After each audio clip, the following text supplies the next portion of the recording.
Generally ಜನಗಳಿಗೆ motivation ಹೆಂಗೆ sir ಬರ್ಸೋದು? ಹೇಳಬೇಕು, ನೀವು ಅದನ್ನು ಸತ್ಯವನ್ನು ತೋರಿಸ್ಬೇಕು ಅವರಿಗೆ. ಅರುಣಿಮಾ ಸಿನ್ಹಾ ಸುಖವಾಗಿ ಬೆಳೆದ ಹೆಣ್ಮಗಳೇ ಆಕೆ, ವಾಲಿಬಾಲ್ ಆಟಗಾರ್ತಿ.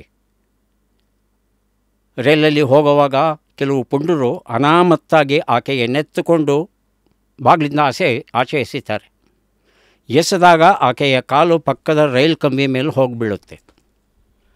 ರಾತ್ರಿ ರೈಲ್ ಹತ್ಕೊಂಡು ಹೋಗ್ಬಿಡುತ್ತೆ. ಕಾಲು ತುಂಡಾಯಿತು, ಪ್ರಜ್ಞೆ ಇಲ್ಲ.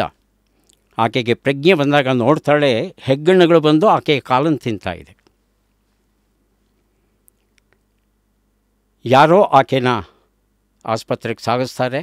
ಏನೂ ಮಾಡೋಕ್ಕಾಗಲ್ಲ, ಕಾಲು ಕತ್ತರಿಸ್ಬೇಕು ಅಂತ ಹೇಳಿ ಕತ್ತರಿಸ್ತಾರೆ. ಮನೆಯಲ್ಲಿ ಇವಳೊಬ್ಬಳು ದಂಡಪಿಂಡ ಸೇರಿಕೊಂಡ್ಲಲ್ಲ, ಅಪ್ಪ ಅಮ್ಮಂದರೆ ದಂಡಪಿಂಡ ಸೇರಿಕೊಂಡ್ಲಲ್ಲ ಅನ್ನೋದು ಅವರ ವರ್ತನೆಯಲ್ಲಿ ಗೊತ್ತಾಗುತ್ತೆ. ಏನಾದರೂ ಮಾಡಬೇಕು, ಸಾಧಿಸಬೇಕು, ನಾನು ಸ್ವತಂತ್ರವಾಗಿ ಕಾಲುಗಳ ಮೇಲೆ ನಿಲ್ಲಬೇಕು ಅಂತ ಆಸೆ. ಪರ್ವತಾರೋಹಿ ಆಗೋಣ ಅಂತ ಆಸೆ ಆಕೆಗೆ. ಹಿಮಾಲಯನ್ ಮೌಂಟನರಿಂಗ್ ಕ್ಲಬ್ಗೆ ಬರೀತಾಳೆ, ನಾನು ಈ ಥರ ಒಂದು ಕಾಲಿಲ್ಲ, ಪರ್ವತಾರೋಹಿ ಆಗಬೇಕು ಅಂತಿದ್ದೀನಿ, ಸಹಾಯ ಮಾಡ್ತೀರಾ? ನಕ್ಕು ಬಿಡ್ತಾರೆ ಅವರು. ಕೈ ಕಾಲು ಗಟ್ಟಿ ಇರೋ ನಾವೇ ಹಿಮಾಲಯ ಹತ್ತಕ್ಕಾಗಲ್ಲ, ಒಂದು ಕಾಲಿಲ್ಲ ನಿನಗೆ, ನೀನು ಹತ್ತೀಯ, ಹೋಗೋಗಂತಾರೆ. ಈಕೆಗೆ ನೋವಾಗುತ್ತೆ, ಆದರೆ ಎದೆಗಿಡಲ್ಲ, ಧೈರ್ಯಗುಂದಲ್ಲ. ನೇರವಾಗಿ ಬಚೇಂದ್ರಿ ಪಾಲ್ಗೆ ಬರೀತಾಳೆ ಪತ್ರ. ಬಚೇಂದ್ರಿ ಪಾಲ್ ಯಾರು ಅಂದರೆ ಹಿಮಾಲಯವನ್ನು ಹತ್ತಿದಂಥ ಮೊದಲ ಭಾರತೀಯ ಮಹಿಳೆ, ಹೆಣ್ಣುಮಗಳು. ಬರೆದಾಗ ಆಕೆ ಹೇಳ್ತಾಳೆ, ನೀನು ಯಾಕೆ ತಲೆ ಕೆಡಿಸ್ಕೋತೀಯ, ಬಾ, ನಾನಿಲ್ವಾ. ತರಬೇತಿ ಕೊಡ್ತಾಳೆ. ಅದ್ಭುತವಾದ ಪರ್ವತಾರೋಹಿಯಾಗಿ ಪರಿವರ್ತನೆ ಆಗ್ತಾಳೆ ಅರುಣಿಮಾ ಸಿನ್ಹಾ. ಹಿಮಾಲಯವನ್ನು ಹತ್ತಿ ನಿಲ್ತಾಳೆ. 7 ಚಾಲೆಂಜಸ್ ಅಂತ ಉಂಟು. ಈ 7 ಚಾಲೆಂಜಸ್ ಅಂದರೆ ಏನು ಅಂದರೆ, ನಮ್ಮ ಭೂಮಿಯ ಮೇಲಿರ್ತಕ್ಕಂಥ 7 ಖಂಡಗಳು ಏನಿದೆ, ಆ 7 ಖಂಡಗಳಲ್ಲಿ ಅತ್ಯಂತ ಎತ್ತರವಾದ ಸವಾಲನ್ನು ಒಡ್ಡುವಂಥ ಪರ್ವತ ಯಾವುದಿದೆ ಅದನ್ನು ಹತ್ತಿ ನಿಲ್ಲಬೇಕು. ಆಗ ಅವನು ನಿಜವಾದ ಪರ್ವತಾರೋಹಿ ಅಂತ ಅನ್ನಿಸ್ಕೋತಾನೆ. ಬರೀ ಮೌಂಟ್ ಎವರೆಸ್ಟ್ ಹತ್ಬಿಟ್ರೆ ನಿಮ್ಮನ್ನು ಅದ್ಭುತ ಪರ್ವತಾರೋಹಿ ಅಂತ ಯಾರೂ ಒಪ್ಪಲ್ಲ. ಕಾಲು ಇಲ್ಲದೆ ಇರೋ ಅರುಣಿಮಾ ಸಿನ್ಹಾ ಹತ್ತಿ ನಿಲ್ತಾಳೆ ಈ ಪರ್ವತಗಳನ್ನು. ಆಕೆಯ ಕಥೆಯನ್ನು ಕೇಳ್ತಾ ಇದ್ದರೆ, ಓದ್ತಾ ಇದ್ದರೆ, ಕಾಲಿಲ್ಲಿರೋ ಅವಳು ಹತ್ತಿದ್ದಾಳೆ, ಕೈ ಕಾಲು ಗಟ್ಟಿ ಇದೆಯಲ್ಲ ನನಗೆ, ನಾನು ಯಾಕೆ ಹತ್ತಕ್ಕಾಗಲ್ಲ?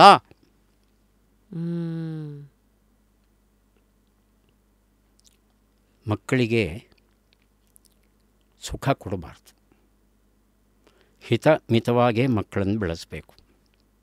ಹೌದು, ಇದು ಒಂದು ಘಟನೆಯಲ್ಲಿ ನನಗೆ ನೆನೆಸ್ಕೊಂಡು ಈಗಲೂ ಕಣ್ಣಲ್ಲಿ ನೀರು ಬರುತ್ತೆ. ಅಪ್ಪ ಕಷ್ಟಪಟ್ಟು ಮಗನನ್ನು ಇಂಜಿನಿಯರ್ ಆಗಿ ಮಾಡ್ತಾರೆ. ದುಡ್ಡು ಬೇಕಲ್ಲ ತುಂಬ, ಎಲ್ಲಿಂದ ತರೋದು? ನಿನಗೆ ಆ ಯೋಚನೆ ಬೇಡ ಮಗು,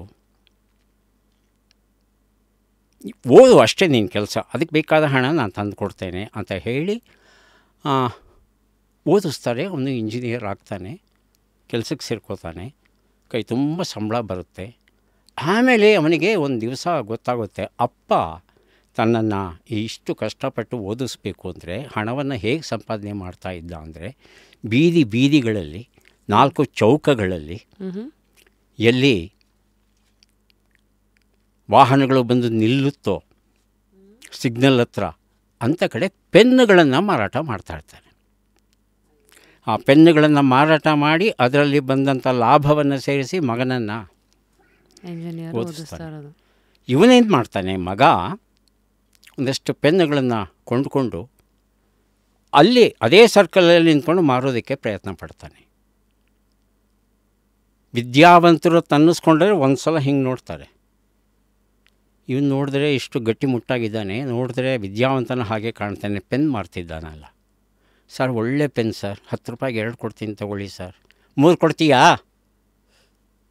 ಹೋಗೋಗ್. ಬೆಳಿಗ್ಗೆಯಿಂದ ಸಂಜೆವರೆಗೂ ನಿಂತ್ಕೋತಾನೆ, 10 ಪೆನ್ ಮಾರೋಕ್ಕಾಗಲ್ಲ ಅಂತ ಕೇಳಿ. ಪೆನ್ನುಗಳನ್ನು ಮಾರಾಟ ಮಾಡೋದು, ಜನರನ್ನು ಒಲಿಸಿ ಇದು ಅತ್ಯುತ್ತಮವಾದ ಪೆನ್ನು ಕಡಿಮೆ ಬೆಲೆಯಲ್ಲಿ ಕೊಡ್ತಾ ಇದ್ದೇನೆ, ದಯವಿಟ್ಟು ತಗೊಳ್ಳಿ, ನೀವು ತಗೊಳ್ಳೋದ್ರಿಂದ ನನಗೆ ಸಹಾಯ ಆಗುತ್ತೆ, ಇವೆಲ್ಲ ಇದೆಯಲ್ಲ, ಇವೆಲ್ಲವನ್ನು ಜನ ಬೆಲೆ ಕೊಡಲ್ಲ. ಅದಕ್ಕೆ ಬೇಡ ನಿನ್ನ ಪೆನ್ನು, ಅವ್ರ ಟೆನ್ಷನ್. ಬಂದರು, ಸಿಗ್ನಲಲ್ಲಿ ನಿಂತ್ಕೊಂಡ್ರು, ಇನ್ನೇನೋ ನೋಡಿದ್ರು, ಬೇಕಾ ತೊಗೊಂಡ್ರು. ಆಗ ಅವನಿಗನ್ಸುತ್ತೆ ಪೆನ್ನುಗಳನ್ನು ಮಾರಾಟ ಮಾಡೋದು ಎಷ್ಟು ಕಷ್ಟ ಅನ್ನೋದು ನನ್ನ ಅನುಭವಕ್ಕೆ ಬಂದಿದೆ. ನಮ್ಮಪ್ಪ ಈ ಜನ ಥೂ ಅಂತ ಹುಗಿತಾ ಇದ್ರೂ ಉಗಿಸ್ಕೊಂಡು ಪೆನ್ನುಗಳನ್ನು ಮಾರಾಟ ಮಾಡಿ ಏನೋ ಒಂದಷ್ಟು ಹಣನ ಸೇರಿಸಿ ನನ್ನನ್ನು ಓದಿಸೋದನ್ನೆಲ್ಲ ಎಷ್ಟು ಕಷ್ಟಪಟ್ಟಿದ್ದಾನೆ. ಹಣದ ಬೆಲೆ ಆವಾಗ ಗೊತ್ತಾಗುತ್ತೆ ಅವನಿಗೆ.